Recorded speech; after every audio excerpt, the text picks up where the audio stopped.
Hello everyone. आज मैं explain करने वाली हूँ बैड गाय माय बॉस के एपिसोड 9 को। एपिसोड की शुरुआत में रात के समय हम थीटी को एलिस के ऑफिस में एलिस के कंप्यूटर के साथ छेड़छाड़ करते हुए देखते हैं, जहां वो बहुत क्रीपी से स्माइल करके उसके कंप्यूटर को ओपन करने की कोशिश कर रहा था। वो अलग अलग पासवर्ड डालकर कंप्यूटर ओपन करने की कोशिश करता है, लेकिन ऐसा नहीं कर पाता। दूसरी तरफ हमें दिखाया जाता है कि कोई एलिस के ऑफिस की तरफ ही आ रहा था। अभी हमें उसका फेस नहीं दिखाया जाता। थीटी अपना फोन ओपन करके उसमें पाथ के डॉक्यूमेंट पर लिखी date of birth as a password computer में डालता है, लेकिन इस बार भी कंप्यूटर ओपन नहीं होता। अब थीटी हर नंबर को डालकर कंप्यूटर ओपन करने का ट्राई करता है और वो आदमी एलिस के ऑफिस के बहुत क्लोज आ चुका है। वो आदमी ऑफिस में एंटर करता है तो थीटी डर जाता है। थीटी उस आदमी से बोलता है कि तुमने मुझे हार्ट अटैक दे दिया था। अब हमें उस आदमी का फेस दिखाया जाता है जो तीरनाई था। थीटी के पास आकर बोलता है कि क्या अभी तक तुम एलिस के कंप्यूटर को ओपन नहीं कर पाए। थीटी बोलता है कि मैंने पाथ की आईडी, डेट ऑफ बर्थ सब डालकर देख लिया, पर ये ओपन ही नहीं हो पाया। अब मुझे कैसे भी करके पाथ से सिस्टम के पासवर्ड को पता करना होगा। टी उसके क्लोज आकर बोलता है कि क्या वो तुम्हें पासवर्ड बता देगा। थीटी स्माइल करके बोलता है कि पाथ एक इडियट है, उसे बस एक एक्सक्यूज देना है और वो मेरी बात पर भरोसा कर लेगा। टी स्माइल करके बोलता है कि तब तो मुझे तुम्हारी डेडिकेशन के लिए रिवॉर्ड देना चाहिए। थीटी बोलता है कि क्या यहीं पर, तो टी बोलता है कि हमें इस रूम को हमारा होने से पहले एक बार ट्राई कर लेना चाहिए। और फिर वो दोनों एक दूसरे को पैशनेटली किस करने लगते हैं। अगली सुबह पाथ जब ऑफिस आता है तो एलिस थीटी को जो वो कॉफी हमेशा पीता है उसे ऑर्डर करने के लिए बोलता है। एलिस को वहां से जाता देख पाथ भी अजीब सा फेस बनाता है। थीटी पाथ से पूछता है कि अब तुम दोनों ने किस बात पर फाइट की है। पाथ बोलता है कि पता नहीं, पर मैं अब उससे बात करना नहीं चाहता। उसके बाद पाथ और थीटी वहां से चले जाते हैं। अगले सीन में थीटी ऑफिस के अंदर आता है तो दिखाता है कि वो काफी परेशान है। पाथ उससे पूछता है कि क्या बात है, तो थीटी बोलता है कि एलिस का कंप्यूटर बहुत धीरे धीरे डीले होकर चल रहा है, इस वजह से एलिस फ्रस्ट्रेट है। उन्होंने मुझे कंप्यूटर अपडेट करने का ऑर्डर दिया, लेकिन पासवर्ड नहीं बताया। बेसिकली ये थीटी का पाथ से एलिस के सिस्टम के पासवर्ड को पता करने का प्लान है। पाथ बोलता है कि लेकिन मैंने देखा है कि एलिस अपने कंप्यूटर को कभी भी किसी को टच नहीं करने देता, लेकिन कोई बात नहीं, मैं तुम्हें पासवर्ड सेंड कर देता हूँ। थीटी का प्लान काम कर जाता है तो वो खुश होकर पाथ को थैंक्स बोलता है। पाथ थीटी को मैसेज करके पासवर्ड सेंड कर देता है और बोलता है कि इसके बारे में किसी और को मत बताना, क्योंकि एलिस इस तरह के स्टफ को लेकर कुछ ज्यादा ही प्रोटेक्टिव है। ब्रेक टाइम में पाथ और थीटी ऑफिस के बाहर जा रहे थे तो एलिस पाथ के पास आकर कहता है कि घर जाने से पहले साइट पर यूज होने वाले मटेरियल के प्राइस को चेक कर लेना। पाथ भी गुस्सा है तो वो कहता है कि साइट बहुत दूर है और मैं इतनी जल्दी ये काम नहीं कर सकता। ये ब्रेक टाइम है तो रिजल्ट आपको कल सुबह तक ही मिल पाएगा। एलिस कहता है लेकिन मुझे अभी ये काम पूरा चाहिए। पाथ अपना फेस साइड में करके बोलता है कि तो आपने कल मुझे ये बात क्यों नहीं बताई। उन दोनों को ऐसा बात करते देख थीटी बोलता है कि मैं साइट पर चला जाता हूँ, लेकिन पाथ उसे रोककर बोलता है कि ये ब्रेक टाइम है। थीटी कहता है कोई बात नहीं। एलिस पाथ की तरफ देखकर थीटी की तारीफ करने लगता है और उसे फाइल पकड़ाकर वहां से चला जाता है। एलिस के वहां से जाने के बाद पाथ थीटी से कहता है कि तुम्हें ऐसे एलिस को स्पॉइल नहीं करना चाहिए। थीटी कहता है कि कम ऑन, एक दिन तुम्हारी जगह सारा काम मुझे ही संभालना होगा, और ये सीन यहीं पर कट हो जाता है। रात के समय थीटी एलिस को फाइल वापस पकड़ाकर बता देता है कि उसने काम कर दिया है।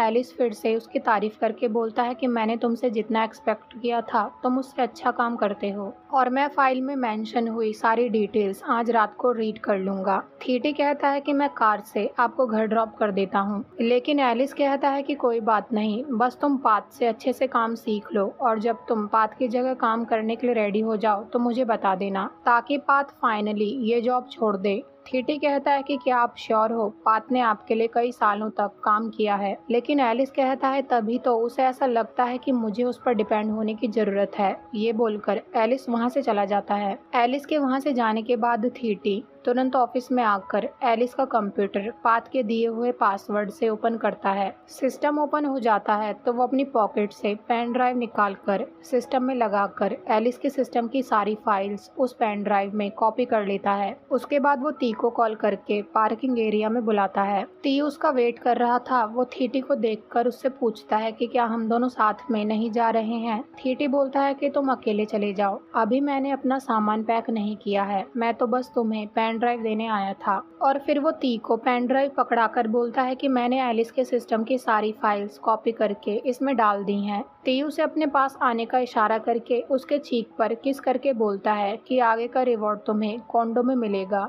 अब थीटी भागते हुए ऑफिस में आता है तो एलिस और पाथ पहले से ही वहाँ पर खड़े थे। वो उन दोनों से पूछता है कि आप दोनों यहाँ कब आए। एलिस बहुत गुस्से में था। वो थीटी से कहता है कि क्या तुम कुछ कन्फेस करना चाहते हो। थीटी नॉर्मल सा फेस बनाकर स्माइल करके पूछता है कि आप किस बारे में बात कर रहे हैं। तो पाथ बोलता है कि मैंने तुम पर ट्रस्ट किया क्योंकि मुझे लगा था कि हम दोनों दोस्त हैं, पर मुझे नहीं पता था कि तुम मुझे बिट्रे भी कर सकते हो। थीटी अब सफाई दे रहा था कि मैंने कुछ भी नहीं किया है, मुझ पर ट्रस्ट करो। लेकिन पाथ उसे चुप रहने को बोलकर कहता है कि लोगों ने मुझे बताया लेकिन मैंने उन पर ट्रस्ट नहीं किया। यहाँ पर इनडायरेक्टली पाथ पैंग की बात कर रहा था जब पैंग ने उसे बताया था कि थीटी और तीरानाई पार्टनर हैं। अब हमें पास्ट का सीन दिखाया जाता है जब एलिस पाथ से गुस्सा होकर चला गया था तो पाथ उसे कॉल कर रहा था लेकिन एलिस कॉल पिक नहीं करता। वहीं हमेशा की तरह एलिस वाइन पीने में बिजी था। पाथ एलिस को ढूंढता हुआ उसके पास आता है और पूछता है कि तुम मेरा कॉल पिक क्यों नहीं कर रहे हो। एलिस कहता है कि मैं उस पर्सन से बात नहीं करना चाहता जो अपनी एक्स के पास वापस जाना चाहता है। पाथ बोलता है कि तुम फिर से बच्चों की तरह बातें करने लगे। एलिस बोलता है तुम्हारे कहने का क्या मतलब है। तो पाथ बोलता है कि मैं अपनी एक्स के पास वापस नहीं जा रहा हूँ, क्या अब तुम सेटिस्फाई हो। और मैं आपको एक बात बताने आया हूँ कि थीटी और तीरानाई साथ में मिले हुए हैं। ये बात सुनकर एलिस गुस्से में खड़ा होकर कहता है कि वो मेरा सीक्रेट पता करने के लिए मुझ पर नजर रखवा रहा है। एलिस वहाँ से जाने लगता है तो पाथ उसे रोककर उससे पूछता है कि आप कहाँ जा रहे हैं। एलिस बोलता है एक्शन लेने। तो पाथ बोलता है कि आप शांत हो जाओ, हमारे पास अभी इस बात को प्रूव करने के लिए सबूत नहीं है। एलिस कहता है तुमने सही बोला, मुझे उन्हें रंगे हाथों पकड़ना होगा। पाथ एलिस से पूछता है कि क्या आपके पास कोई प्लान है और उसके बाद हम देखते हैं कि ब्रेक टाइम के टाइम पर पाथ ने एलिस का काम करने से मना कर दिया था तो ये भी उनका प्लान ही था। साइड पर जाते वक्त थीटी ने पाथ से बोला था कि अगर मैं लेट हो जाऊं तो तुम घर चले जाना क्योंकि एक दिन मुझे तुम्हारी जगह पर ऑफिस का सारा काम तो करना ही है। और उसके बाद थीटी कार में बैठकर वहां से चला जाता है। थीटी के वहां से जाने के बाद पाथ ऑफिस में आता है और एलिस बुक के सामने छोटा सा सर्विलेंस कैमरा छुपाकर फिट करवा देता है। ऐप पर पाथ और एलिस चेक करते हैं तो इमेज और साउंड बहुत क्लियर आ रहा था। एलिस पाथ से बोलता है कि अब बस कांटे में मछली फंसने की देरी है। प्रेजेंट में एलिस पाथ को इशारा करता है तो पाथ सर्विलेंस कैमरा लेकर थीटी को दिखाता है और कहता है कि अब भी तुम कोई एक्सक्यूज देना चाहते हो। थीटी वहां से भागने की कोशिश करता है लेकिन तब तक बॉडीगार्ड आकर थीटी को पकड़ लेते हैं। एलिस थीटी से बोलता है कि मैं तुम्हें फायर करता हूँ और अगर तुम जेल नहीं जाना चाहते हो तो कन्फेस कर लो कि तुम्हें तीरानाई ने भेजा था। लेकिन थीटी बोलता है कि मैंने ये खुद किया है। एलिस बोलता है कि तुम ये जानते हो कि अगर उसे ये पता चलेगा तो वो तुम्हें सेव नहीं करेगा। थीटी गुस्से में कहता है कि तुम क्या बोलना चाहते हो। पाथ कहता है तुम्हें क्या लगता है जो मैंने तुम्हें पासवर्ड बताया था उससे तुम्हें एलिस के कंप्यूटर से इंफॉर्मेशन मिली, जो तुम्हें मिला वो वायरसेस थे। एलिस थीटी के पास आकर उसकी पॉकेट से उसका फोन निकालकर उसके फेस से उसका फोन अनलॉक करके पाथ को दिखाता है। पाथ फोन की तरफ देखने के बाद थीटी से बोलता है कि तुमने मिस्टर जेसी से बात करी और उसके बाद एलिस थीटी के फोन से सी यू टुमारो का मैसेज सेंड कर देता है। थीटी चिल्लाते हुए बोलता है कि तुम दोनों का क्या प्लान है। पाथ कहता है कि काम होने के बाद हम तुम्हें तुम्हारा फोन वापस कर देंगे। एलिस बोलता है कि मैं तुम्हें पुलिस के पास भेजने की जगह स्टोरेज में रखूंगा और उसके बाद वो गार्ड्स को थीटी को वहां से ले जाने का ऑर्डर देता है। थीटी के वहां से जाने के बाद एलिस पाथ से बोलता है कि मुझसे तो कल का वेट ही नहीं हो पा रहा है। अगली सुबह हम तीरानाई को एक आदमी से डील करते हुए देखते हैं, जहां वो आदमी बोलता है कि जहां तक मैं जानता हूं कि तुम एलिस के रिलेटिव हो, क्या तुम्हारा मेरी कंपनी में आना ठीक रहेगा? टी बोलता है आपके होटल प्रोजेक्ट को एक प्रिपेयर्ड कॉन्ट्रैक्टर की जरूरत है, आप मुझे दूसरा ऑप्शन कंसिडर कर सकते हैं। वो पर्सन बोलता है टी तुम बहुत स्मार्ट हो, मैं एलिस को चुनो या फिर फाइलोंग को, बेनिफिट तो हर तरफ से तुम्हारा होगा। लेकिन टी बोलता है कि अगर हो सके तो मैं चाहता हूँ कि आप फाइलोंग को चुने क्योंकि वो आपके नीड्स को सूट करता है। वो पर्सन कहता है कि मैं इस बारे में सोचकर तुम्हें कांटेक्ट करूंगा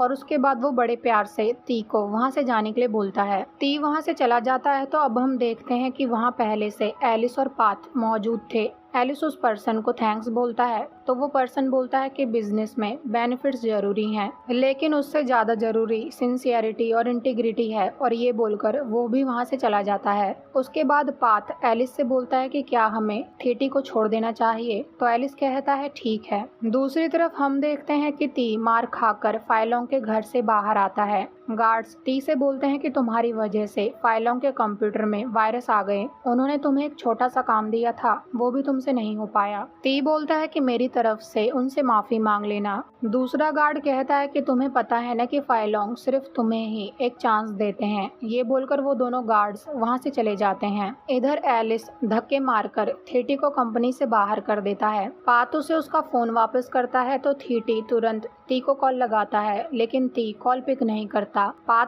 थीटी से कहता है कि तुम्हें तीरानाई के पास वापस चले जाना चाहिए। थीटी गुस्से में ये बोलकर पाथ को मारने के लिए आगे बढ़ता है कि तुमने ती के साथ किया क्या है, लेकिन एलिस उसे रोक देता है। एलिस बोलता है कि अगर पाथ नहीं होता तो अभी तक तुम जेल में सड़ रहे होते, इसलिए यहाँ से चले जाओ और दोबारा यहाँ वापस मत आना। थीटी वहाँ से चला जाता है तो पाथ गार्ड से बोलता है कि स्टाफ को थीटी के बारे में इन्फॉर्म कर दो। उसके बाद पाथ एलिस से पूछता है कि आपको ट्रेटर से छुटकारा पाकर कैसा फील हो रहा है। एलिस बोलता है कि मैं तो ठीक हूँ, लेकिन तुम्हारा नहीं पता, क्योंकि अभी तुमने देखा कि थीटी तुम पर अटैक करने वाला था। अगर मैं बीच में नहीं आता तो तुम्हें चोट लग सकती थी, इसलिए अगली बार से इस बात पर ध्यान देना। पाथ बोलता है ठीक है। तो एलिस कहता है कि हम कल्प्रिट को तुम्हारी वजह से पकड़ पाए, इसलिए मुझे बताओ कि तुम्हें क्या रिवॉर्ड चाहिए। पाथ बोलता है कि ये मेरी ड्यूटी थी और कल्प्रिट को पकड़वाने में पैंग का हाथ था, मैंने तो बस आपको बताया। एलिस बोलता है कि अगर तुम उसके एक्स नहीं होते तो वो तुम्हें ये बात नहीं बताती। पाथ बोलता है फिर से वही बच्चों वाली बात शुरू कर दी आपने, मैं गलत नहीं हूँ तो मैं माफी भी नहीं मांगूंगा। एलिस स्माइल करके बोलता है ओके, अब टॉपिक पर वापस आ जाते हैं, अगर तुम रिवॉर्ड नहीं लेना चाहते तब भी मैं तुम्हें रिवॉर्ड दूंगा। पाथ बोलता है ठीक है, आप मुझे डिनर पर ले चलिए और इस बार प्लेस मैं चूज करूंगा। एलिस भी अग्री हो जाता है और इसके बाद हम रात के समय एलिस को बाहर फूड स्टॉल के सामने डिनर करते हुए देखते हैं। वो पाथ से पूछता है कि तुमने ये प्लेस ही क्यों चूज किया। पाथ बोलता है कि मैं जब भी आपके साथ डिनर पर जाता हूँ तो आप हमेशा ही लग्जरी रेस्टोरेंट्स और होटल्स बुक करते हैं, तो आज आप स्ट्रीट फूड भी ट्राई कर सकते हैं। मैं देखना चाहता हूँ कि आप इसे खा भी पाओगे या नहीं। एलिस भी बड़े ही एटीट्यूड में बोलता है कि क्यों नहीं, मैं इस फूड को खा सकता हूँ, लेकिन खाना इतना स्पाइसी था तो बेचारे एलिस को धीरे धीरे करके खाना खाना पड़ता है। वो दोनों एक दूसरे को अपने हाथों से खाना खिला रहे थे। खाना खत्म होने के बाद पाथ एलिस से पूछता है कि आपको खाना कैसा लगा, तो एलिस पाथ से वहीं पर फ्लर्ट करने लगता है। तो पाथ बोलता है कि खाना आपके लिए इतना स्पाइसी था तो जिसने आपको इनवाइट किया, क्या आप उसे हैंडल कर पाएंगे। एलिस पाथ की ये बात सुनकर स्माइल करता है और ये सीन यहीं पर कट हो जाता है। इधर रूम में थीटी कॉन्डो में ती के आने का वेट कर रहा था। ती रूम में एंटर करता है तो थीटी उससे पूछता है कि क्या तुम्हें किसी ने हर्ट किया है। वो उसका हाथ पकड़ता है, लेकिन थीटी का हाथ झटक कर गुस्से में बोलता है हाँ मैं हर्ट हूँ, पहले खुद एक पंच खाकर देखो। थीटी सॉरी बोलकर कहता है कि मुझे नहीं पता था कि पाथ मुझे ऑब्जर्व कर रहा है। ये सुनकर ती पूछता है कि क्या ये सब पाथ ने किया है। थीटी हाँ में अपना सिर हिला देता है तो ती बोलता है कि और तुम इतनी आसानी से ट्रिक हो गए। थीटी बोलता है कि तुम ऐसा मत बोलो, तुम जानते हो कि मैंने ये सब इसलिए किया क्योंकि मैं तुमसे प्यार करता हूँ। अब ती की साइको पर्सनैलिटी बाहर आती है वो थीटी का गला दबाकर बोलता है कि ऐसा है तो प्रूव करो और किसी भी तरह से पात को रास्ते से हटाओ, क्योंकि उसके बिना एलिस कुछ भी नहीं कर सकता। उसके बाद वो उसका गला छोड़कर कहता है कि अगर तुम इस काम में दोबारा से फेल हो गए तो मेरे पास वापस मत आना। थीटी काफी सैड होकर वहाँ से चला जाता है। इधर एलिस पात को उसके घर छोड़ने आता है तो पात उससे बोलता है कि खाना स्पाइसी होने की वजह से आपने इतना सारा पानी पिया है, क्या आप टॉयलेट यूज करोगे? एलिस बोलता है कि तुम मुझे टॉयलेट यूज करने के लिए पूछ रहे हो या फिर साथ में शावर लेने की बात कर रहे हो। पात कहता है कि मैं तो बस टॉयलेट के बारे में पूछ रहा था, लेकिन आपको नहीं यूज करना है तो ठीक है। पात वहाँ से जाने लगता है तो एलिस बोलता है कि मैं तो बस तुम्हें टीज कर रहा था, मैं टॉयलेट यूज करना चाहता हूँ। और उसके बाद वो पात के घर में एंटर हो जाता है। अगले सीन में हम थीटी को कॉन्डो के बाहर आते हुए देखते हैं। वो ती की बात को याद करके पात को कर्ज करता है। दूसरी तरफ हम पात और एलिस को बाथ टब में देखते हैं, जहाँ एलिस पात को आज के लिए थैंक्स बोल रहा था। वो बोलता है कि थीटी के चक्कर में मैं पैंग के बारे में तो तुमसे पूछना भूल ही गया। पात बोलता है लेकिन मैंने आपको सब कुछ बता तो दिया है। एलिस बोलता है लेकिन मैं दोबारा से सब कुछ सुनना चाहता हूँ। तो पात बताता है कि वो मेरे साथ दोबारा से रिलेशनशिप में आना चाहती है, लेकिन मैंने उसे मना कर दिया है क्योंकि अब मैं ऑलरेडी किसी से प्यार करता हूँ। और उसके बाद वो दोनों बाथ टब में ही पैशनेटली किस करते हैं, लेकिन किस करते वक्त पात को पैंग की कई बात याद आने लगती है, जहाँ पैंग ने बोला था कि तुम ऐसे इंसान से कैसे प्यार कर सकते हो जो तुम्हारे साथ क्लियर नहीं है। क्या तुम्हें याद है जब एलिस मुझे पहली बार मिला था तो उसने ये बोलकर अपना इंट्रोडक्शन दिया था कि वो तुम्हारा बॉस है। उसने एक बार भी नहीं बोला कि वो तुम्हारा लवर है। अगर वो तुम्हारे लिए सीरियस होता तो वो कहता कि वो तुम्हारा लवर है। प्रेजेंट में ये सोचकर पात एलिस से दूर हो जाता है। एलिस बोलता है कि क्या हुआ, क्या तुम बात लेना चाहते हो? तो पात बोलता है नहीं। एलिस कहता है तो फिर क्या बात है? अब फाइनली पात एलिस से पूछता है कि मैं आपके लिए क्या हूँ। एलिस बोलता है कि क्या हमारा अभी इसके बारे में बात करना जरूरी है? पात सैड होकर कहता है कि आप आंसर देना नहीं चाहते या फिर आपके पास जवाब नहीं है। वो आगे बोलता है क्या मैं भी आपके लिए किम की तरह ही हूँ? एलिस कहता है कि अब इसमें किम की बात कहाँ से आ गई? तो पात बोलता है मैं समझ गया, आप मुझे भी किम की तरह ही देखते हैं। वो बाथ टब में से बाहर आ जाता है तो एलिस उसे वहाँ से जाने से रोकता है और बोलता है कि मैं तुम्हें किम की तरह नहीं देखता हूँ, क्या अब तुम सेटिस्फाई हो? लेकिन पात अब भी एलिस से वही सवाल पूछता है कि मैं आपके लिए क्या हूँ। एलिस कुछ बोलना चाहता था लेकिन नहीं बोल पाता तो पात कहता है इसका मतलब मैं आपकी नजरों में किम से भी छोटा हूँ। एलिस पात से बोलता है कि तुम मुझ पर प्रेशर क्यों डाल रहे हो? तो पात कहता है क्योंकि अब मैं क्लियर होना चाहता हूँ। मैं आपके साथ तब तक ही काम करूंगा जब तक मिस्टर जेसी का प्रोजेक्ट ओवर नहीं हो जाता। एलिस पात से बोलता है कि कम से कम मैटर क्या है ये तो बताओ मुझे। तो पात इमोशनल होकर कहता है कि मैं हमेशा ऐसे नहीं रहना चाहता। एलिस पात के फेस को टच करने के लिए अपना हाथ आगे बढ़ाता है, लेकिन पात उसे रोककर बोलता है मैं आपसे बहुत प्यार करता हूँ, लेकिन मेरी भी डिग्निटी है, इसलिए प्लीज आप यहाँ से चले जाओ। एलिस ये बात सुनकर वहाँ से चला जाता है तो पात की आंखों से आंसू आने लगते हैं और ये एपिसोड यहीं पर एंड हो जाता है। मिलते हैं न्यू एपिसोड में। Thank you so much for watching.